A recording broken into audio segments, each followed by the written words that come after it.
দেশে উচ্চ মূল্যস্ফীতি বিরাজ করছে।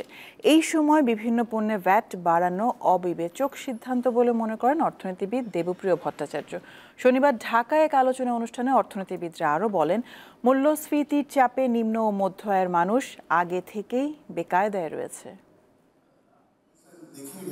দেশের আর্থিক খাতের অবস্থা নিয়ে করা শ্বেতপত্রের সুপারিশ বাস্তবায়নের অগ্রগতি ও আর্থিক সংকট মোকাবেলার কর্মপদ্ধতি নির্ধারণে রাজধানীর বঙ্গবন্ধু আন্তর্জাতিক সম্মেলন কেন্দ্রে শনিবার এই সিম্পোজিয়ামের আয়োজন করা হয়। শ্বেতপত্র প্রণয়ন কমিটির এই আলোচনায় গবেষক, শিক্ষক, শিক্ষার্থী, ব্যবসায়ী ও আর্থিক খাতের বিশেষজ্ঞরা অংশ নেন।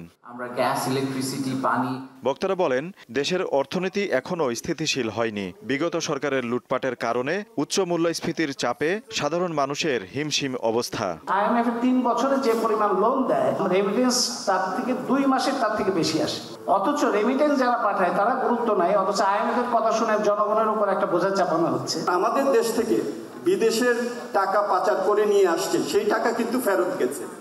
সো আমরা কেন আমাদের দেশ থেকে টাকা যেটা বাইরে গেছে সেটা ফেরত আনতে পারবো না?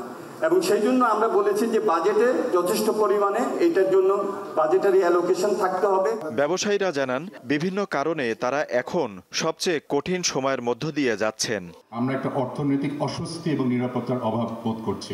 আমাদের কনজিউমার কনফিডেন্স, যেটা জাভেদ আখতার কারেক্টলি বললেন, ইজ অ্যাকচুয়ালি ভেরি লো। আর investor confidence is negative right now. নতুন করে আরোপিত ভ্যাট ট্যাক্স নিয়ে শঙ্কা প্রকাশ করেন এই অর্থনীতিবিদ। আমরা দেখে আশ্চর্য হয়ে গেছি কিভাবে অবিবেচকভাবে ভ্যাট বৃদ্ধি করা হয়েছে। যে কোনো একটি দেশে যদি আপনি কর সংগ্রহ করতে চান, তাহলে ক্রমান্বয়ে তাকে প্রত্যক্ষ করের কাছে নিয়ে যাবে। আমরা দেখলাম না কোনো প্রত্যক্ষ কর আহরণের জন্য কোনো পরিকল্পনা। আর্থিক খাত নিয়ে বর্তমান সরকারের সুনির্দিষ্ট পরিকল্পনা নেই বলে মনে করেন তিনি। এই সরকারের কোনো অর্থনৈতিক ম্যানিফেস্টো কিন্তু নাই, সেহেতু ওনাদের আমরা কিসের ব্যাপারে এই মুহূর্তে মূল্যায়ন করব সেটাও আমরা বুঝে উঠতে পারি না, ওই বিচ্ছিন্ন কতগুলি পদক্ষেপের বাইরে। আগামী বাজেটে বিশেষ কোনো শ্রেণীকে সুবিধা না দিয়ে সামগ্রিক উন্নয়নের কথা মাথায় রাখার পরামর্শ দেয়া হয় আলোচনায়। আজিজুল ইসলাম, দীপ্ত সংবাদ, ঢাকা।